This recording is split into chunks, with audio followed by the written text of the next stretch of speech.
Hi there, it's Jody Lawyer, Holistic Occupational Therapist at Helix Healing Path. And for today's lesson, I thought we would focus on understanding the nervous system and just giving you some basic knowledge to help you understand perhaps where you are falling. Because we all know that the way that we show up in the world, the way we connect with ourselves and with other individuals is impacted by the nervous system. And when we are feeling calm in our own body, then we are easily able to connect to other people and to show up authentically in the world. So giving you some practical tools to help you get into the parasympathetic nervous system will help you feel just more calm in your own body. In the sympathetic nervous system, which is our fight or flight, this is the state that prepares us for survival mode, aggressiveness, and prepares to either run away, so the blood will start to flow into the legs to prepare you to run away, or to stand and fight with somebody. And so in this particular state, the cortisol levels are just flowing throughout. You can misinterpret other people's facial expressions as looking hostile. You can feel out of control within yourself, which is where we often have that 0 to 10 reactiveness, where we're triggered by something or something someone says, or whether that is a real or perceived threat. And so this can really make us feel off kilter. The world often appears dangerous or threatening to you, and so it's kind of like everyone is out to get you, kind of a feeling. You may have persistent thoughts of anger, hostility, or fear that is also rising up in the body. And this can happen where it's kind of ebbing and flowing, and so you're always spiking up and down like this, and you're never able to get into that perpetual calmness that you probably either A, are craving, or B, don't even know what that is like, because when your body's been in fight or flight for a really long time, it can feel very foreign to be in that place of just calm and more relaxed. So helping you to just gently put yourself back into that parasympathetic nervous system will really help you to connect to yourself a little bit more in your inner sanctuary. The nervous system in this fight or flight, you can feel like life is overwhelming and unmanageable.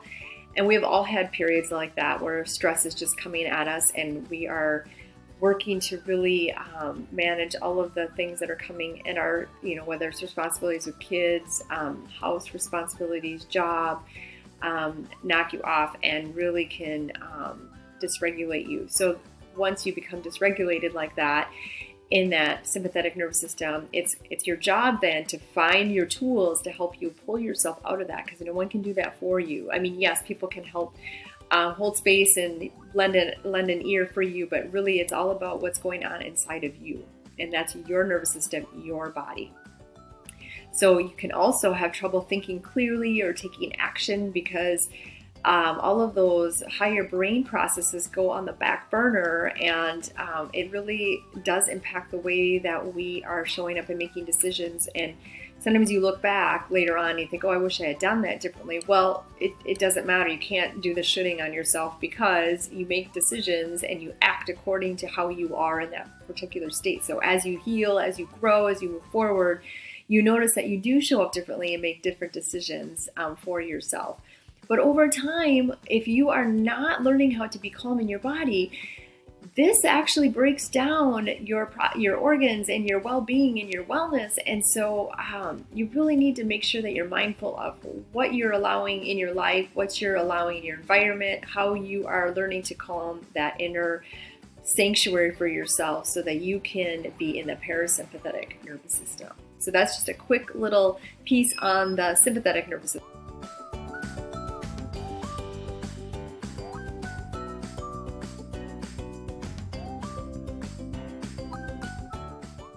In the dorsal vagal system, we are completely shut down. We can just dissociate, we can feel numb, or have no emotion at all.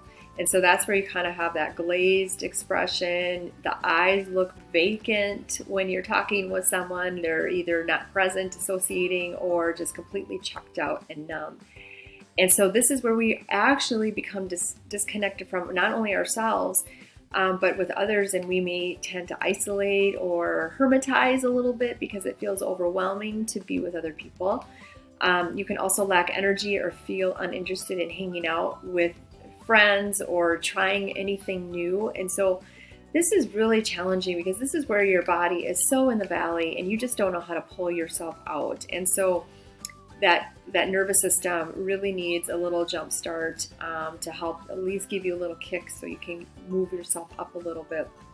And sometimes you just have those earth angels that come in and do that for you, just at least pull you up a little bit so that you can move higher and higher, because a lot of that really has to come from yourself. But thoughts will also become hopeless. You feel apathetic, like life has no meaning. You lack little expressiveness with your facial expressions when you're emoting. So this is a pretty, I would say, kind of rock bottom type of feeling for yourself, which again, those thoughts then can drive that nervous system to just to plummet even further, and you don't want that.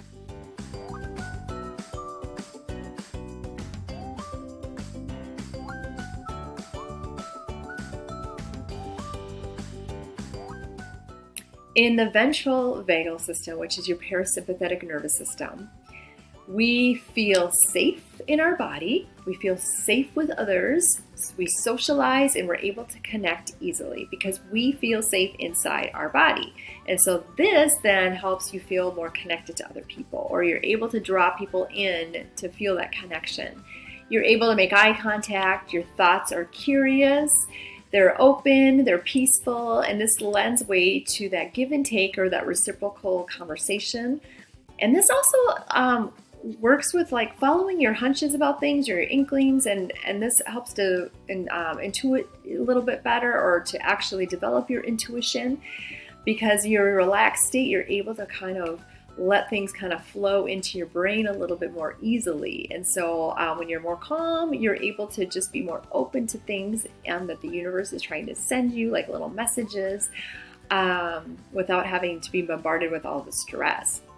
And you feel like you can manage your life and make decisions without that complete overwhelm that can often happen. And this leads to improved decision making with the clarity and where your next steps are, or maybe practicing the pause and not getting so worked up if you don't have the answer immediately. Because when you feel more calm, you're able to just sit back a little bit more and let things unfold naturally. The world feels safe for you. You feel like the universe has your back. You don't have to consult everyone for decisions because you feel more solid in who you are. And when you're in this place, this is a creation state where you maybe want to try new things, or you feel a little bit more courageous and bold, but also feelings of peace and joy, and being able to cultivate that for yourself every day and not feeling guilty about it either. Because when you're in that calm state, your body's more calm, and then again, you maybe want to do things that maybe were out of characteristic for you. But again, this is your authentic self shining through a little bit more because you have gotten to a place where you can calm yourself. And again, I want to reiterate that trauma really does bring our body system down. And if you have a lot of past trauma, it's important that you try to rectify that, heal it somehow, whatever that means for you, because when you heal your trauma, you do actually turn your nervous system around, so it's operating in a beneficial state for you to help you move forward in life.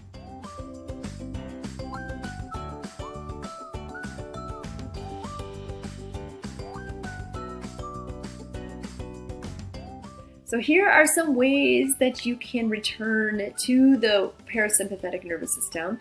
And if you're in that constant fight or flight, using movement, so any kind of exercise, running, biking, swimming, yoga, tai chi, dancing is another one, just moving your body, and shaking is another one.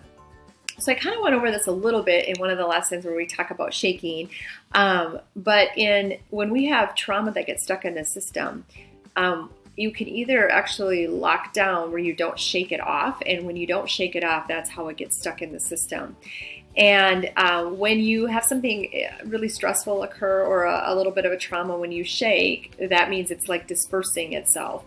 And it was really interesting because I had a lot of trauma when I was young that I had to heal, and so I probably didn't shake very often.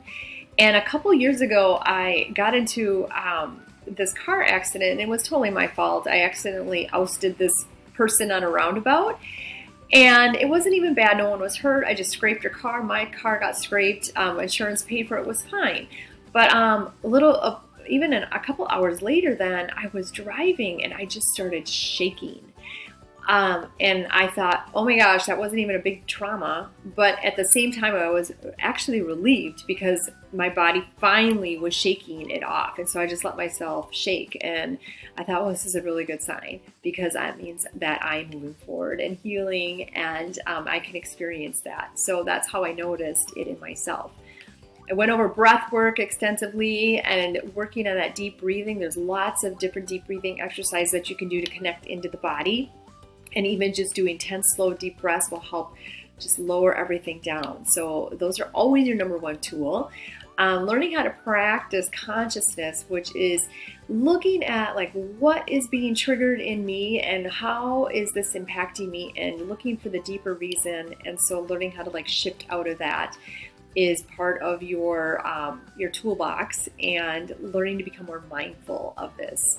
And you can or not add meditation. I love to meditate, so meditation is one of my everyday practices, but not everybody loves to do that. And so, gardening or doing something methodical is another way that you can kind of practice that mindfulness and that meditation as well.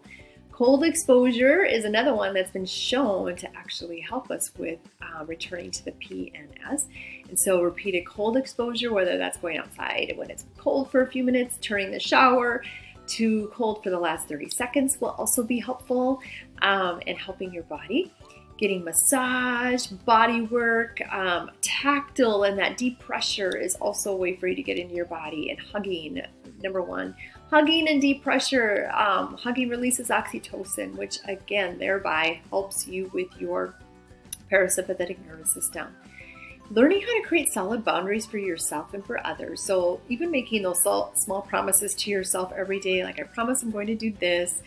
I remember I was having some issues with one of my per diem jobs, let's say.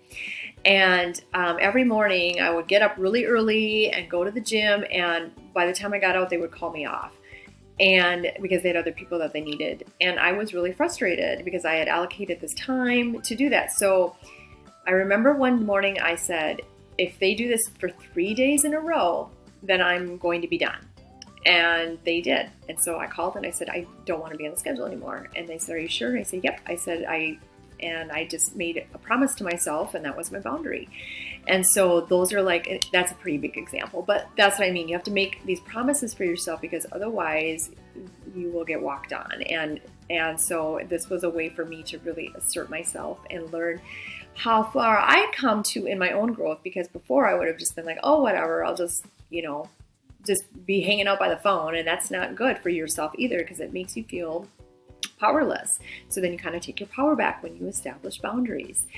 And you learn how to decipher, when you are more calm, you learn how to decipher your own body cues so that you can take breaks and so that you are not depleting yourself. Because we all know that when we are at that place where we're completely exhausted, it's really hard to come back from that. So you really have to learn how to do that. But when you have no inkling or no idea what it even feels like in your body to be tired, all of a sudden you go from zero to complete exhausted. So you have to learn how to slow down and learn how to feel that in your body. And I know this is a big one, but everyone has stress, but learning ways to reduce your stress. So again, these above types of activities can help reduce stress. Connecting with people that you love and make you laugh is another one to help reduce stress. Laughing and socializing, and connecting with your friends. And exercising, getting out for quick walks will give you those little modulation breaks. So those are some just really quick things to reduce your stress. And if they're bigger things like your job or the environment or family stuff, you might have to look at really taking a look at, am I really happy and fulfilled in this particular job? Do I need a change or a particular friendship or relationship? And those are harder types of questions to answer and to address, because there's guilt that sometimes comes with ending certain things. There's Like if you've been in a job, let's say for 20 years, you know, and you've got these long-term friendships and or responsibilities and like what that looks like, and also fear of like, who am I when I'm not attached to this job, or who am I when I'm not a part of this relationship? And so there's a whole identity structure, that reordering that happens. And I don't have to go into all that, but that's what I'm saying. Like big changes can bring about a lot of hesitancy and fear, but listening to your intuition and your true calling will help with all of that. So that is our mini lesson on the nervous system 101. I hope this was helpful. If you want to reach out for a complimentary consultation, I am at jody@helixhealingpath.com or www.helixhealingpath.com. Thanks for watching and have a great day.